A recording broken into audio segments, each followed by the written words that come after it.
तो राजस्थान का घमासान है और इस रण में तमाम रैली रोड शोज करने के बाद हमारे साथ बीजेपी के अध्यक्ष जेपी नड्डा जी अब बातचीत के लिए यहां पर जुड़े हैं। आप अलग अलग जगहों पर घूम रहे हैं सर, पूरे राजस्थान में। हालांकि एमपी और इन राज्यों पर अभी मैं बात नहीं कर रही हूं, राजस्थान पर अभी वोटिंग होनी है। राजस्थान में बतौर बीजेपी अध्यक्ष आपकी ग्राउंड रिपोर्ट आपको क्या समझ में आ रही है?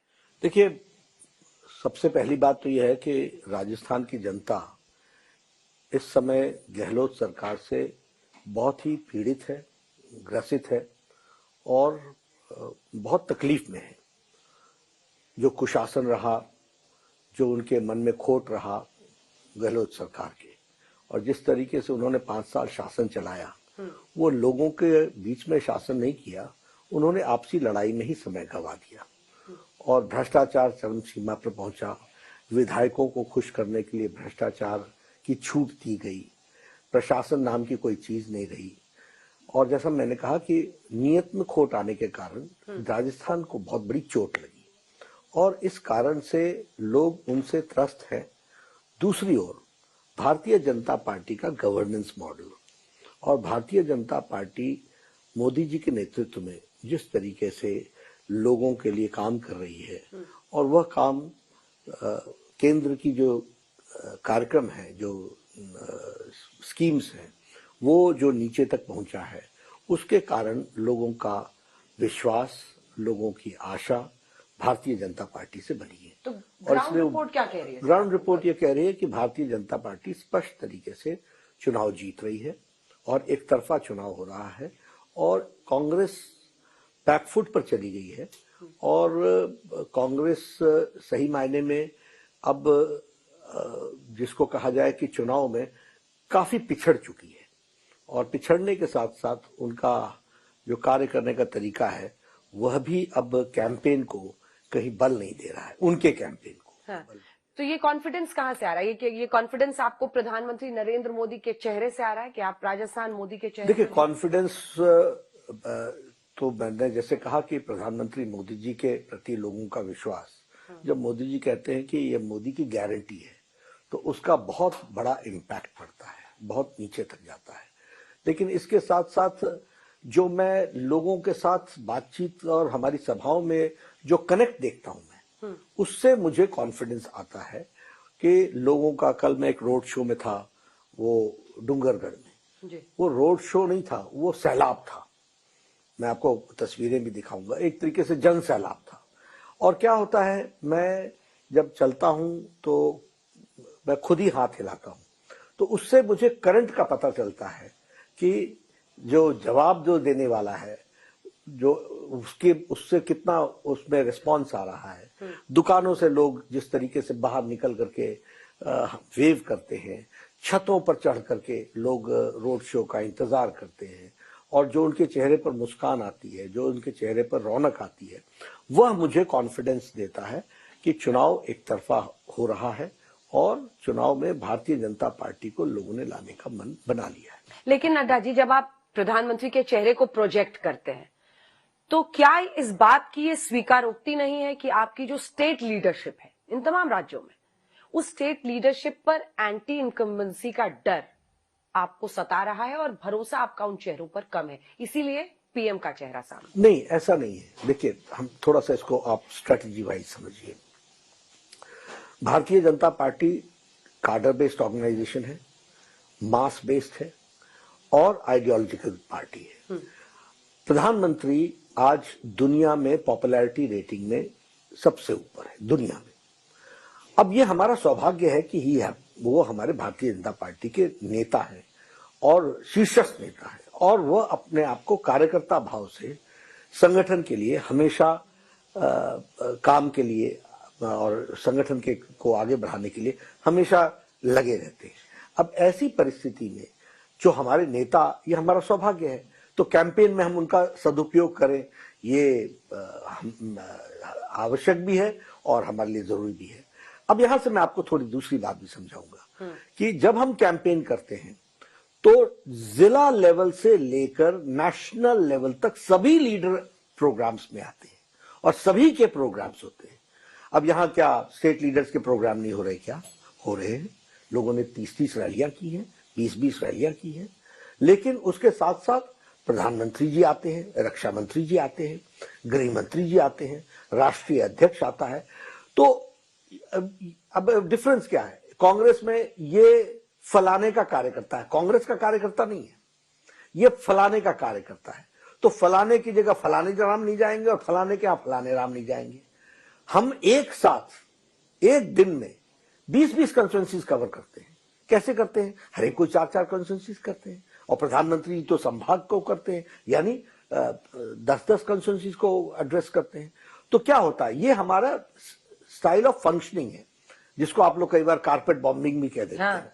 तो ये हम काम करते हैं, तो ऐसा नहीं है कि कोई किसी पर विश्वास नहीं है। ऐसा किसी लगता है पर ना सर कि स्टेट लीडरशिप पे आपको भरोसा नहीं? पूरा भरोसा है, पूरा भरोसा है, लेकिन सब लोग अपने अपने काम में जुट रहे हैं। आज क्या स्टेट लीडर्स का टूर नहीं हुआ क्या? आज भी हुआ है, लोग गए हैं। एक एक स्टेट लीडर ने 30-30, 40-40 विधानसभाओं को कवर किया है। हम लोग उनको फैसिलिटेट करते हैं, उनका हम प्रोग्राम बनाते हैं। यहां क्या है कि प्रोग्राम किसका कहां बनेगा ये लीडर नहीं तय करता, ये संगठन तय करता है।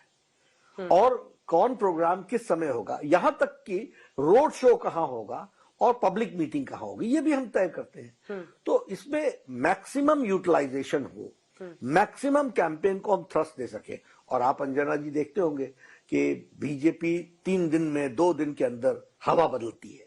तो कैसे बदलती है? वो ऑर्गेनाइज तरीके से जब हम चुनाव में तो आप ही शेड्यूल बनाते हैं? नहीं, हम नहीं बनाते हैं, इसके विभाग है, इसके एक्सपर्टीज है। हाँ, मतलब ये कौन सा मंत्री कितनी सभाएं करेगा? ऐसे कोई हमारे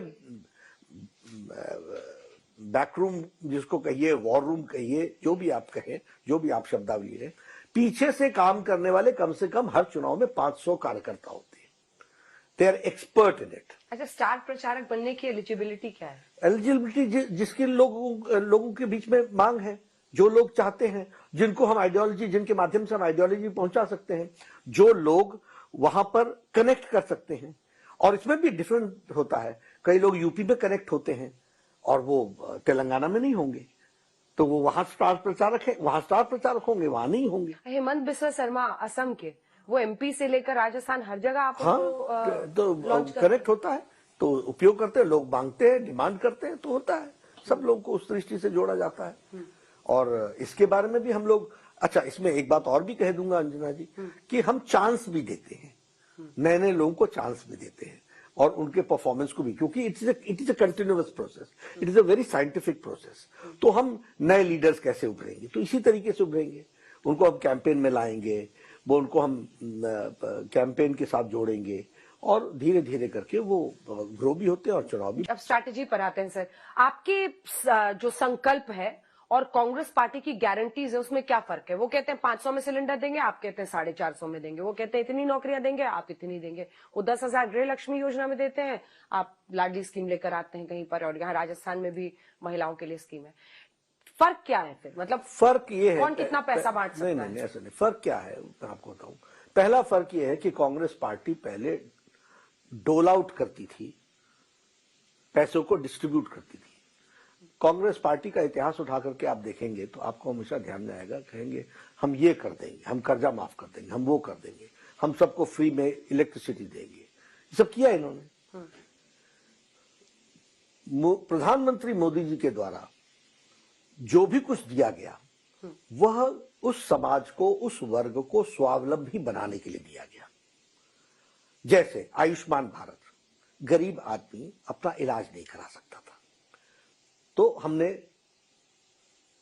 आयुष्मान भारत शुरू किया। आयुष्मान भारत में भी एक बात ध्यान रखी, इंश्योरेंस नहीं दिया, एश्योरेंस दिया। स्टेट देती है पैसा, हमारे यहां इंश्योरेंस स्कीम नहीं है। यानी व्यक्ति को लाभ मिल सके, कोई इंश्योरेंस कंपनी के द्वारा हम नहीं चला रहे थे, हम state had taken the responsibility of giving you 5 lakh rupees. आज उसके चलते क्वालिटी ऑफ लाइफ गरीब आदमी की अच्छी हो गई। हम लोगों ने क्या दिया? प्रधानमंत्री गरीब कल्याण अन्न योजना। 13.5 करोड़ लोग आज गरीबी की रेखा से ऊपर उठ गए, और उनके मन में एस्पिरेशन आया कि अब हमको कुछ और भी खरीदना है, क्योंकि रोटी का इंतजाम, आवास का इंतजाम, इलाज का इंतजाम, पढ़ाई का इंतजाम, ये हमारा कर दिया गया है। अब हम स्वावलंबन की ओर आगे बढ़ रहे हैं। हाँ, अब मैं कांग्रेस पार्टी की तरह आपको कहूंगा। कांग्रेस पार्टी ने जो अब ये देना की बात जो शुरू की है, वो बीजेपी को कॉपी करना चाह रही है, क्योंकि उन्होंने पहले डोल आउट किया है। अब उनके समझ में आया कि अब हमको भी स्वावलंबन की बात करनी पड़ेगी। ठीक है, लेकिन वो मैथमेटिक्स नहीं करते, वो वर्कआउट नहीं करते, इसलिए उनकी स्कीम्स, अब उन्होंने कहा कर्जा माफी करेंगे, 19,400 किसानों का डिफॉल्ट हो गया और कुर्की हो गई। तो क्या किया आपने? वर्कआउट नहीं किया। आपने कहा हम बेरोजगारी भत्ता देंगे, एक पैसा नहीं दिया। आपने कहा हम नौकरी लगाएंगे, आप एक नौकरी नहीं लगा सके। आपने कहा कि हम इस सेक्शन को इतना फाइनेंशियली सपोर्ट करेंगे, आप नहीं कर सके, क्योंकि आपने लोग लुभावने नारे लगाकर लोगों को गुमराह करने की कोशिश की। बीजेपी ने जो कहा, सौभाग्य योजना, प्रधानमंत्री गरीब कल्याण अन्न योजना, आवास योजना, जल जीवन मिशन, उज्ज्वला योजना, उजाला योजना, ये सारी योजनाएं धरती पर उतारी गई हैं। क्यों? क्योंकि इसका मैथमेटिक्स वर्कआउट हुआ था। उनका मैथमेटिक्स वर्कआउट नहीं हुआ, इसलिए काट की हांडी बार बार नहीं चढ़। लेकिन नड्डा जी, आप इसको कितना भी सुंदर सुंदर नाम दे दीजिए, अगर आप खाना दे रहे हैं तो आप मुफ्त खाना दे रहे हैं और उसका खर्च स्टेट उठा रहा है। सुप्रीम कोर्ट ने भी इस पर चिंता जाहिर की है। आप मतलब विपक्षी पार्टियां करें तो रेवड़ी, आप करें तो लाभार्थियों को हम नहीं, जब आप कहते हो कि हम फ्री इलेक्ट्रिसिटी देंगे, ये रेवड़ी है, ये रेवड़ी है। अगर आप इसकी जगह पर ये कहें कि भूमिहीन किसान को हम कुछ फाइनेंशियल सपोर्ट देंगे, तो ये उस वर्ग की आप बात कर रहे हैं जिस वर्ग को कोई नहीं देख रहा है, और उसके कारण हमारी इकोनॉमी को जो ग्रोथ मिलनी चाहिए वो उसमें हिंड्रेंस बन रहा है। तो उसको हम जब सपोर्ट करते हैं तो वो हम समाज को, देश को आगे बढ़ाने का काम करते हैं। चलिए ठीक है, अगर अब इससे आगे बढ़े तो तमाम पार्टियां अपनी अपनी तरफ से वादे कर रही हैं, लेकिन बीजेपी की तरफ से आप उसमें क्या ऐड करते हैं? हिंदुत्व की पिच। अब सवाल, अब क्यों मैं बोल रही हूं, मैं पूछती हूं आपसे। कन्हैया लाल की बिहेडिंग का जो टेलर थे उदयपुर में, कन्हैया लाल जी का परिवार अभी भी 18 महीने बाद सर इंसाफ का इंतजार कर रहा है। अगर यहाँ की सरकार से पूछिए तो वो फौरन कहते हैं कि ये तो एनआईए जांच कर रही है, एनआईए को उन्हें सजा दिलानी है। तो आप इस मुद्दे को क्या हिंदुत्व की पिच पर उतार रहे हैं चुनावों के लिए? देखिए, सबसे पहली बात, फैक्ट ऑफ द केस समझ लीजिए। शायद 2022 में जून में ये घटना घटी थी जी। 2022 में ही 18 जून में घटी थी, और जुलाई में ये एनआईए को केस दे दिया गया। दिसंबर में एनआईए ने चार्जशीट फाइल कर दी है, दिसंबर में 2022। अब स्पेशल कोर्ट बनना है और स्पेशल कोर्ट में केस होना है। स्पेशल कोर्ट गहलोत सरकार ने बनाना है और गहलोत सरकार को स्पेशल कोर्ट बना करके इस केस को लगाना है। लॉ स्टेट सब्जेक्ट है, स्टेट को इसको इंप्लीमेंट करना है।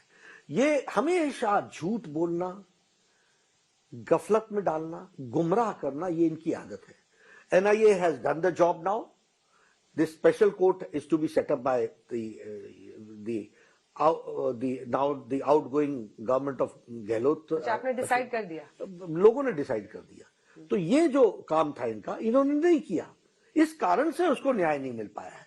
ये कानूनी पेचीदगियों को कोई तारीख से, मैंने तो आपको डेट वाइज बता दिया कि क्या हुआ है। तो अब ये the ball is in the court of the state government. उनको स्पेशल कोर्ट बनाना है, वो अब उनका टाइम जा चुका है। हम आएंगे, बनाएंगे और टाइम पर इसका फैसला। दूसरा बॉल जो आप हिंदुत्व की पिच पर बॉलिंग कर रहे हैं, हिंदुत्व, सुनिए ना सर, ये वाला 2008 के जयपुर धमाके, हम लोग जिस जयपुर में मौजूद है, हनुमान मंदिर पर संगनेरी गेट के सामने, 2008 13 मई के धमाके, उसको आप 2023 के चुनाव में उठा रहे हैं। क्यों नहीं उठाए? क्यों? इसलिए कि आज भी ये केस अपील के लिए पेंडिंग पड़ा हुआ है। और ये 2008 का केस खराब किसने किया?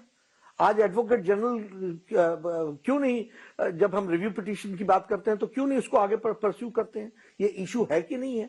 इस इशू को हमको लाना है कि नहीं लाना है? जयपुर ब्लास्ट में जिन लोगों ने जिन्होंने ये क्राइम किया है, उनको सजा मिलनी चाहिए कि नहीं मिलनी चाहिए? मिलनी चाहिए तो हम इस आवाज को उठाएंगे।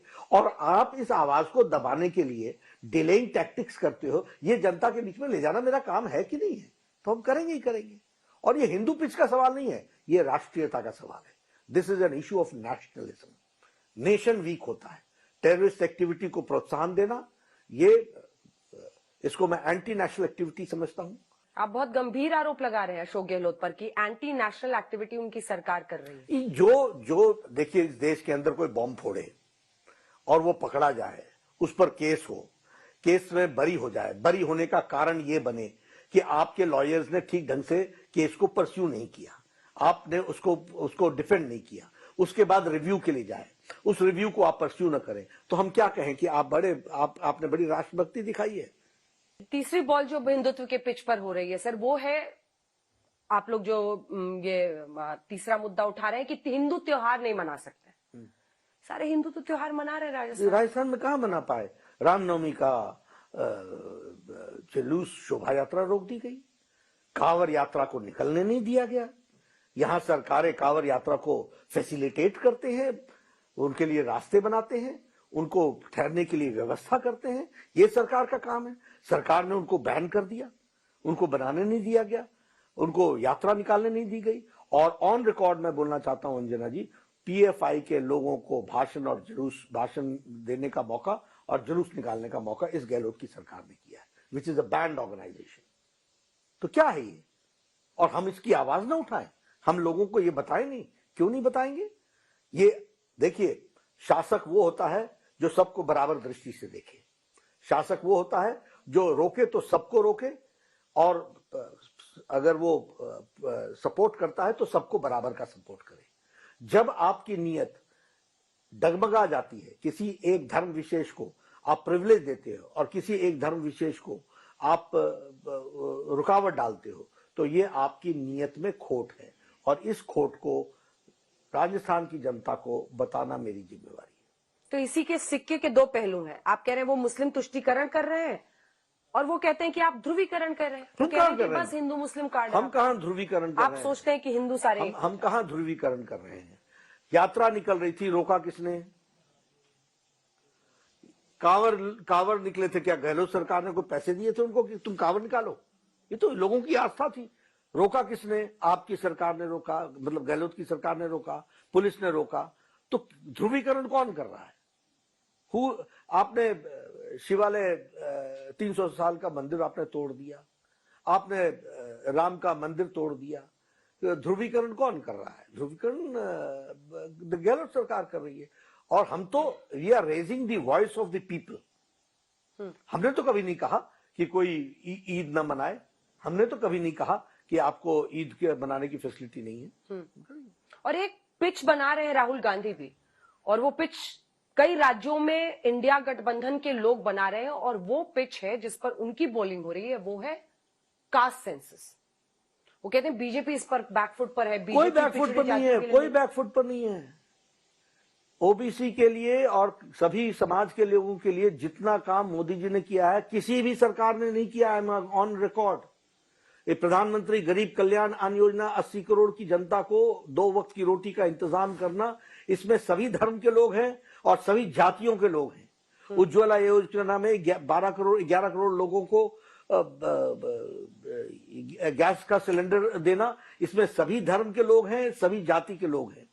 प्रधानमंत्री किसान सम्मान निधि योजना, 11 करोड़ लोगों को, किसानों को सम्मान देना, इसमें सभी धर्म के लोग हैं, सभी लोग हैं। हमको कभी भी इस तरीके का हम लोगों ने कभी ये लड़ाई नहीं लड़ी। और मोदी जी ने हमेशा स्पष्ट रूप में कहा है कि सबसे बड़ी जाति है तो वो गरीब है, उसकी चिंता करना, उसके बारे में सोचना। नड्डा जी, इस देश में इसको दुर्भाग्य समझा जाए, जो भी समझा जाए, जात के आधार पर वोटिंग होती है, और उसको विपक्षी गठबंधन, आप देखिए नीतीश कुमार ने बिहार में लागू कर दिया। ऐसे ही वहां पर बघेल साहब कह रहे हैं कि हमारा तैयार है, वहां कर्नाटक में वो कह रहे हैं, यहाँ राजस्थान में कह रहे हैं। ऐसा है, इन्होंने मैनिफेस्टो में डाला है कास्ट। वो अच्छी बात है, डाला है, बहुत अच्छी बात है, लेकिन they have missed the bus. ये इनसे छूट चुकी है। ये बेचारे नारे ढूंढ रहे हैं कि किस तरीके से कुर्सी तक पहुंचा जाए। इनको कोई लेना देना नहीं है। Rahul Gandhi has got no moral authority before he speaks against his great grandfather. He has got no moral authority to talk about OBC. अगर वो अपनी दादी के खिलाफ नहीं बोलता, उसके पास कोई नैतिक अधिकार नहीं है कि उसके पूज्य पिताजी ने ओबीसी का विरोध पार्लियामेंट के अंदर किया था। आज आप ओबीसी के कार्ड को लेकर के चल करके राजनीति गरमाने की कोशिश कर रहे हो। काट की हांडी, मैं बोलता हूं, बार बार नहीं चढ़ती। काका कालेलकर के ऊपर कौन बैठे रहे 11 साल? इनके पर दादा, पर नाना, जवाहरलाल नेहरू बैठे रहे फॉर 11 ईयर्स। 1953 में कमीशन आई, 1964 में वो बेचारे इस दुनिया से गए। वो प्राइम मिनिस्टर थे, काका कालेलकर की रिपोर्ट पर बैठे रहे। मंडल कमीशन 80s में आ गया था। पहले नानी बैठी रही, दादी बैठी रही, सम्माननीय लेट मिसेस इंदिरा गांधी, और उसके बाद उनके पूज्य पिताजी बैठे रहे और ओबीसी के खिलाफ उन्होंने पार्लियामेंट में भाषण दिया। आप पहले उसके लिए सॉरी बोलिए ना। आप क्यों नहीं माफी मांगते हैं लोगों से कि हमारे दादा पुरखे जो थे उनको अक्ल की थोड़ी सी कमी थी, अब मेरे में आई है, मैं कुछ बोलना चाहता हूं, बोले वो। अब यहां से सीधा दक्षिण की पिच पर चलते हैं और तेलंगाना पहुंचते हैं। तेलंगाना में आप लोग केसीआर को चुनौती दे रहे हैं। प्रधानमंत्री ने वहां पर कहा कि केसीआर संपर्क कर रहे थे, वो चाहते थे कि एनडीए में शामिल हो। पीएम ने, प्रधानमंत्री ने खुद कहा। केसीआर के सुपुत्र केसीआर सब अब कह रहे हैं कि ये तो कोई फिल्मी कहानी है, इनको स्क्रिप्ट राइटर बन जाना चाहिए। ऐसा है, सच क्या? ऐसा है, सच्चाई ये है कि प्रधानमंत्री जी ने हमसे भी चर्चा की थी और उन्होंने कहा कि इस तरीके का विषय आ रहा है।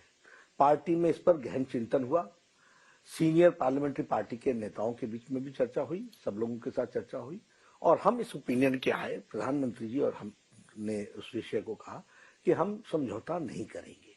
ये सच्चाई है, this is a fact and I am also part of it. जब ये प्रपोजल प्रधानमंत्री जी को आया था तो मैं उसका उस डिसीजन में जो हुआ उसमें मैंने भी पार्टिसिपेट किया था। तो ये तो सच्चाई है। अब आपने देखा होगा कि एक बच्चा कुछ हाथ मारता है कुछ लेने के लिए, नहीं मिले तो बोलता है हमारा हाथ ऐसी गलती से चला गया था। ऐसा होता है ना। तो वैसे ये लोग हैं, जब एक्सपोज हो गए तो ही कहते हैं कि ये स्क्रिप्ट है। ये स्क्रिप्ट नहीं है, ये सच्चाई है। और हमारा इंटेंशन था, हमको बीजेपी को आगे ग्रो कराना है, हमें वहां समझौता नहीं करना था। केसीआर तो मतलब वहां पे सर संस्थापक, मतलब उन्होंने पूरा संघर्ष किया है। उनकी लोकप्रियता को कैसे आपको लग रहा है कि आप उनके 10 साल के बाद उनका सफाया करके बीजेपी सरकार में? इस चुनाव के नतीजे आप देख लीजिएगा। तेलंगाना में वो लड़े थे, तेलंगाना के लिए हीरो बने। अब उन्होंने परिवार की लड़ाई ली है 10 साल से, जनता उनको बताने के लिए आतुर बैठी हुई है। वो तो परिवार के, उन्होंने सारे तेलंगाना को पीछे धकेल दिया। वहां जब ये तेलंगाना बना था, this was one of the most prosperous state. Now it is a debt ridden state. इसको हर तरीके से इसको नीचे करने का काम, और भ्रष्टाचार चरम सीमा पर है, कुशासन चरम सीमा पर है, लोग दुखी हैं। और ये इतनी स्कीम्स इन्होंने चलाई, कभी दलित बंधु किया, कभी इन्होंने किसानों के लिए स्कीम्स की। सब इनके कार्यकर्ताओं ने खाया, सब इनके नेताओं ने खाया। न किसान को मिला, न दलित भाई को मिला, किसी को नहीं मिला। आज वो बैठे हैं इनके साथ हिसाब किताब करने के लिए, और हो जाएगा 3 तारीख को। आप भी होंगे, हम भी होंगे, हम लोग डिस्कस करेंगे। और उम्मीद रहेगी कि आप 3 दिसंबर के बाद जरूर इंटरव्यू देंगे। केसीआर कविता उनसे याद आई, उनकी बेटी, उधर बघेल साहब, इधर वैभव गहलोत, अशोक गहलोत के बेटे। चुनाव के वक्त आपकी एजेंसीज एक्टिव हुई और ये आरोप लगा कि आप एजेंसी के इस्तेमाल से विपक्ष को टारगेट कर रहे हैं इलेक्शन के पहले। बिल्कुल ऐसा नहीं है। देखिए क्या होता है, it is A continuous process. इस कंटिन्यूअस प्रोसेस में ईडी अपना काम करती है, इंडिपेंडेंट एजेंसी है। ये पकड़ाते हैं। अब बघेल साहब की बात कीजिए। बघेल साहब ने जिससे फोन पर बात की और जिसने फोन पर बात की वो सर्विलेंस पर था। अब इलेक्शन टाइम में इन्होंने उससे पैसा मांगा, वो सर्विलेंस में आ गया। अब वो ट्रेल पहुंचते पहुंचते बघेल साहब तक पहुंच गई। अब बताओ ईडी का क्या दोष है? टेलीफोन पे बात करो तुम, आप मांगो पैसा, आपके नाम पर लोग पैसा इकट्ठा करें, वो सर्विलेंस में आ जाए, ईडी एक्शन नहीं लेगी क्या? कविता की बात लीजिए आप। आफ्टर ऑल ये जो पूछताछ उनसे हो रही है, वो पूछताछ के खिलाफ वो कोर्ट में क्यों नहीं जाती है? लेकिन फिर सर वो कह रहे हैं ना कि नरेंद्र तोमर आपके केंद्रीय मंत्री हैं, उनके बेटे का वीडियो वायरल हुआ, उस पर कार्रवाई नहीं हो रही। उसी दिन एफआईआर लॉन्च हुई है और उसी दिन उस पर कॉग्निजेंस लिया गया है और उसकी इंक्वायरी शुरू हो गई है। और ये बाकायदा नरेंद्र तोमर जी ने किया है। अब बघेल साहब बोले ना कि बघेल साहब ने एफआईआर लॉन्च कराई कि मेरा गलत केस हो रहा है, ये हमने पैसे नहीं मांगे हैं। कराए ना एफआईआर, तो चीफ मिनिस्टर है, क्यों नहीं कराया एफआईआर? क्यों बचते फिरे हैं? कविता क्यों नहीं गई है कोर्ट में और क्यों नहीं उसने एफआईआर लॉन्च की है कि मुझे गलत ढंग से तंग किया जा रहा है?